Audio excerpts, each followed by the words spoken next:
Okay, well, thanks. Thanks so much for the introduction, Kim. It's nice to chat with you again. And welcome, everybody. I know you probably had a really long day. I was fortunate to be able to join in this morning. So thank you very much for that opportunity. And I would like to take a little bit of time to tell you a story. I won't take too much of your time. You can kind of think of it like your bedtime story if you want to, seeing as it's the end of the day here. So this is a story about connecting through community-based learning. And as Kim mentioned, I'd like to acknowledge that I'm hosting joining you from the traditional territory of the Kwanlundun First Nation and Ton-Wachin Council, which is in the southwest Yukon in Whitehorse, which is what most people would know. So I'd like to share a little bit about our Recreation North training program, that story, and how it contributes to strengthening leadership for recreation, sport, and physical activity across the North. And I'd like you just to, sort of daydream a little bit as we go about how community-based learning can build resiliency in our sector, and also through what we do in sport, physical activity, and recreation. So I think we'll take a look at that. So this will be a story of innovating and of building. And as Kim mentioned, the Recreation North Partnership is actually a 2015 Arctic Inspiration Prize laureate. If you're not from the North and you have never heard of the Arctic Inspiration Prize, by all means, check it out. That's an amazing story in and of itself, and the Arctic Inspiration Prize just opens the door for us across the North to do so many amazing projects. So big shout out to Arctic Inspiration Prize. The Recreation North Training Program is actually, as you can see here, a partnership of the Recreation and Parks Association of the Yukon, the NWT Recreation and Parks Association, which many of you are probably familiar with, and also RPAN, which is the Recreation and Parks Association of Nunavut. Our idea, where we started, and I'll tell you a little bit, I'll take you through our story, but the idea was to enhance individual, community, and environmental well-being, which for those of you in the recreation field might recognize as the vision of the framework for recreation in Canada. And we thought that we could do that, or we needed to do that, by strengthening the capacity of recreation leaders in our northern, rural, and remote communities. And that's priority 5.4 of the framework. So we really needed to figure out how to build leadership, build capacity in a way that would break down the barriers that are related to cost, travel, and time away from work and families. So this was our challenge, and here's the story about our challenge. I think Kim's introduced myself, so I won't tell you much more about myself. We'll just jump right into the story. So chapter 1, where we began. Going back 11 years now, the first National Recreation Summit was held in Lake Louise in 2011. And at this time, across the North, the 3 territories, the nonprofits, and also the government started talking about, what are we going to do? We got a lot of burnout in our small communities. Recreation is always in transition because people are changing. So how do we address this? In between 2011 and 2015, the Yukon developed a competency model for recreation leaders, and I'll talk a little bit about that shortly. And this got expanded into something that's called the Yukon Community Recreation Leaders Guide. And that guide sort of led us into where the training program is today. So building on the framework for recreation in Canada in 2015, because of the priority that was stated about building capacity in rural, remote, and northern communities, it really gave us a lot of clout or ammunition, I guess, to be successful in our nomination to the Arctic Inspiration Prize. So, we come back and revisit that fairly frequently. So after winning the prize, what we did, there's a picture there, we had this great big check of $600,000. That's pretty exciting. So really exciting opportunity. But once we won the prize, we got together at an advisory committee, and we worked across the 3 territories to really make this a partnership of the 3 territories. For those of you who are from one of the territories, you'll know that there's a lot of differences between the three, whether they're geographical, cultural, funding for sport and recreation, and structures is different for each one of those three. So it put a lot of time into making sure that this was a strong partnership that would support training across all three territories. So we went ahead and we established a team. And then from there, we developed a pilot and had an equal number of participants from each territory in our pilot. And from evaluating that, we then launched the program in 2018 and our first certificate, which is a certificate in Northern Recreation Leadership. Since that time, we're on to chapter 4 already. See, I tell stories quickly. Since that time, we've expanded the program. We started a certificate in Northern Youth Recreation Leadership, which so far is being delivered just in Nunavut. In 2020, we added some advanced learning events, is what we call them, and they're with a certificate in Northern Recreation Management. And we're looking ahead in the next year. We have a MOU or an understanding with the Canadian Parks and Rec Association and Alberta Rec and Parks Association to develop a northern pathway to the National Professional Development Certification in our field of recreation. So that's pretty exciting. We just haven't had a chance to get to that point yet. So how do we do this? Well, the training program itself builds recreation leadership competencies through what we call learning events. So one of the things that was really important to us is to take out any language around school. So we don't have assignments, we don't have teachers, we don't have students. We have learning events, we have learning activities, and we have a community of learners. What we needed to do, though, was to be able to deliver our learning events and our training program remotely. And that was the biggest challenge. Here we are today, not post-COVID yet, but still during the pandemic with public health restrictions, and so many more people are familiar now with, learning online and training and joining by Zoom and things like that. But I'm sure you can imagine that in 2018, when we launched the program, there was a lot of resistance to doing things not in person. So that was a little bit of a hurdle to overcome. But our training is delivered online, and also we still use the telephone, regular phone conference calls. We do that so that we can overcome any barriers related to technology across the North. And when people can learn in little bite-sized pieces over, a 9-month time period from their work, from their home, it means that the training costs less, and it also fits in their day-to-day lifestyle. So what we found is that the learning is actually more sustainable and lasts longer. We've had a variety of people participate in our training. I'll tell you a little bit about that. So it's applicable to all sorts of people from all sorts of backgrounds. And we do have people outside the sport and recreation sector who take part as well. So let's see what we have with Chapter 5. So Chapter 5 is a little bit longer. I wanted to share with you a little bit about our program philosophy. So as you may know, across the North, we have immense diversity. So we have, different geographies, different ways that we connect to each other, different cultures.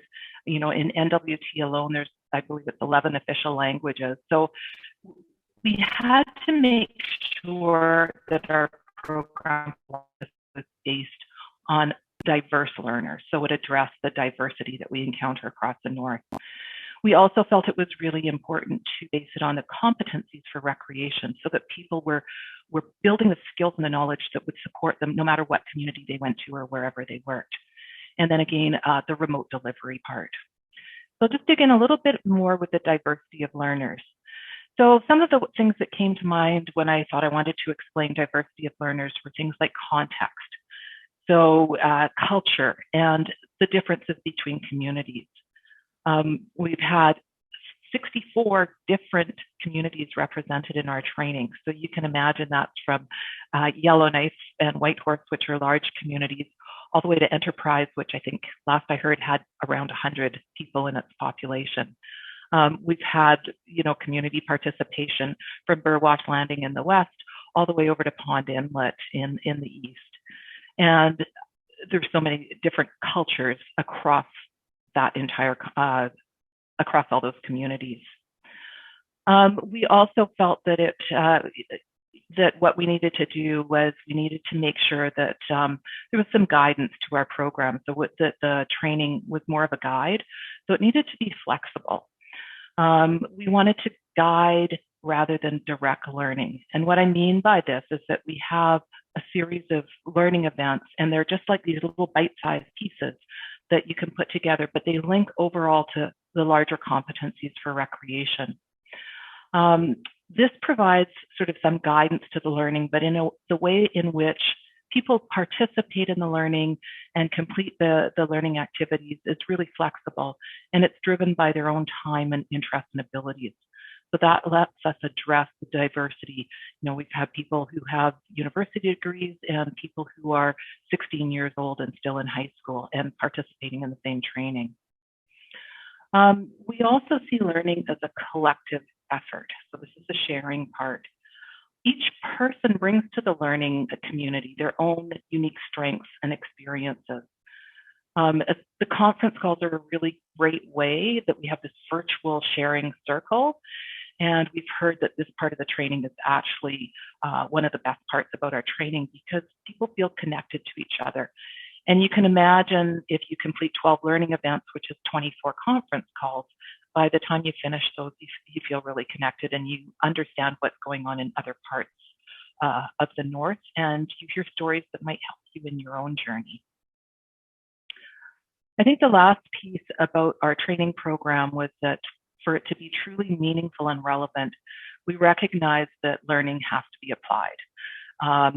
I'm sure, you know, you can put up your hand. Many of you have probably gone to conferences where you go and you're gung-ho and you're participating in something, and you go home and bang, reality hits again.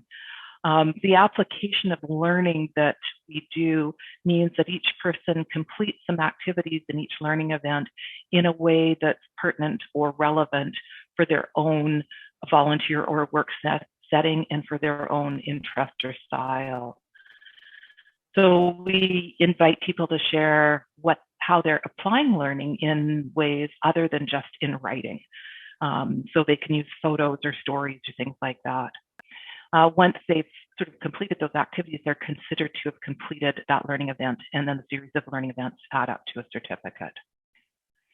So this slide shows a little bit about some of the competencies that we bring into the training program. And to me, a competency is a combination of attitudes, like how you feel about things, the values you hold. So that's where, you know, culture is very important. The knowledge that you have, the skills, and also the experiences.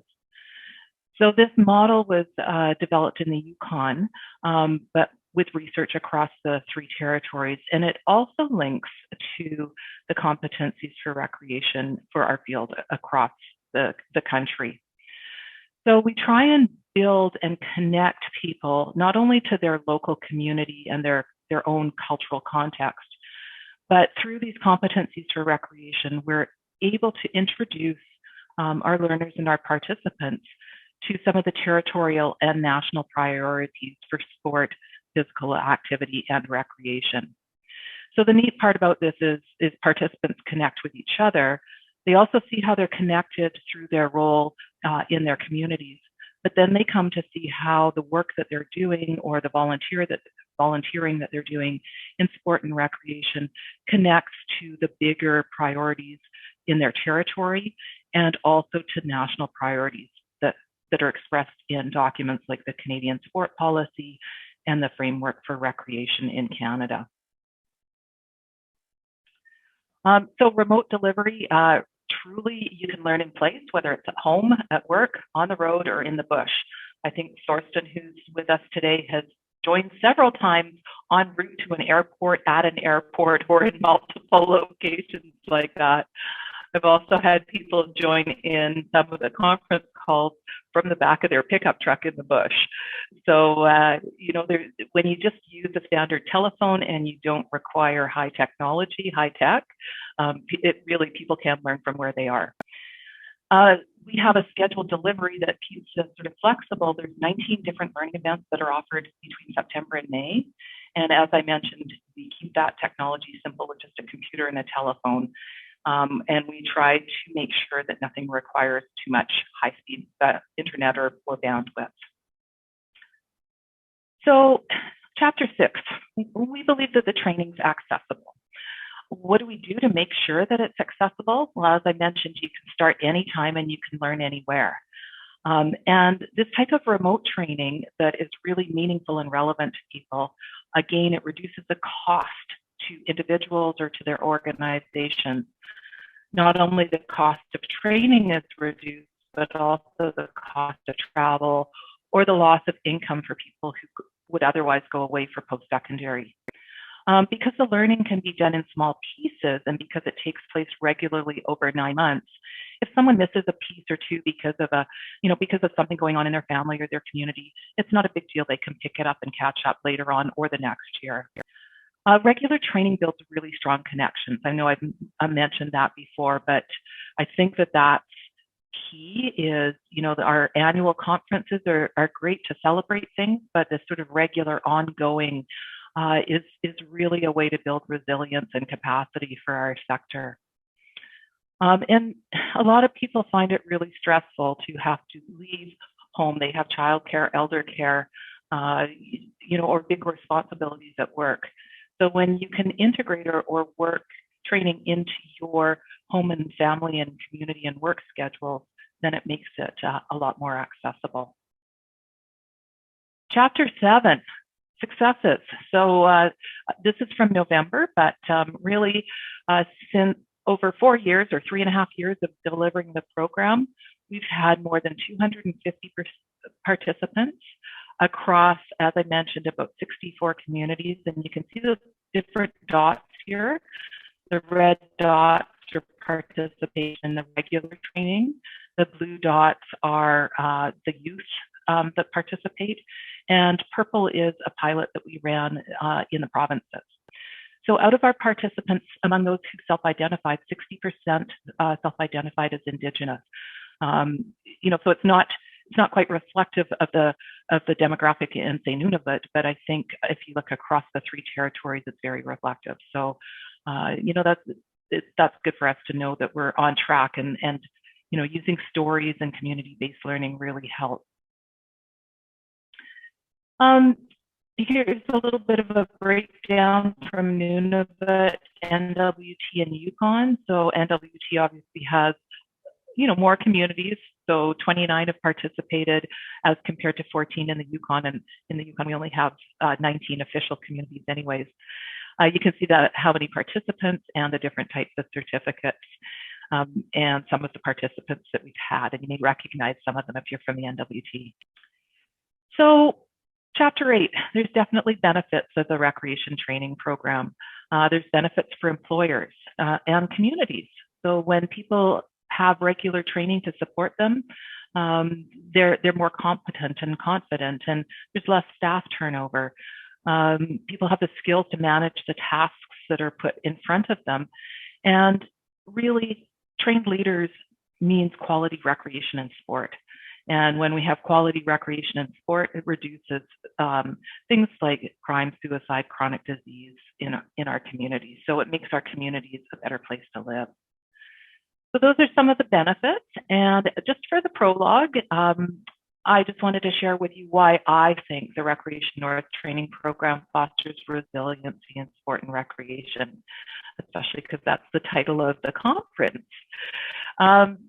So I think that, when I think about resiliency and recreation, there's 4 words that come to mind. One is passion, one is innovation, one is connection, and one is capacity. And when I was thinking about this, I kind of see those as the ingredients that we need in our sector. And if you think about it, you're here because you're passionate about what you do. And then when you're innovative, the programs that you offer are going to be more interesting and they'll inspire more people to participate. And then connection is so critical in our small communities across the regions and across the North. So resilience really isn't just about independence, but also interdependence. Our families and communities grow and evolve around the connections that we make. And lastly, resilience in our recreation and sports sector across the North will never happen without capacity. So in other words, we don't have sport and recreation without people. So we need to develop passionate leaders and staff and volunteers who are creative and know how to connect people through sport, physical activity, and recreation. Think that passion fuels programs, innovation makes it interesting, community creates connections, and community-based learning builds capacity and fosters resilience. So just to summarize, I've been working in this field for across the North for close to 35 years, as it's starting to show. And I truly believe that the resilience of our sector really can't happen without capacity. And as I mentioned, capacity starts with people. So I challenge you, as when you leave and go back to your day-to-day routine, in your community roles, try and find ways to integrate learning, growth, and development of both today's and tomorrow's leaders through all your activities. Because those connections through community-based learning are what will help us to develop a strong and resilient system that can provide sport and recreation opportunities in ways that strengthen physical and mental health and social well-being. So that's my challenge to you. Integrate learning, lifelong learning. So just in case you'd like to connect with us with Rec North, here's a number of different ways. I believe the slides will be posted so you can come back and find them. But the easiest one is just recnorth.ca, and it will take you to all the other links. So this is a slide that I use in all the learning events. It is definitely not all the languages across the North, but I think it's really important to reflect some of them. And my apologies, but I can't pronounce some of them. So I'd like to say thank you, merci, nakumik, kwana, masi, masicho, and guanashish. Thank you, everybody.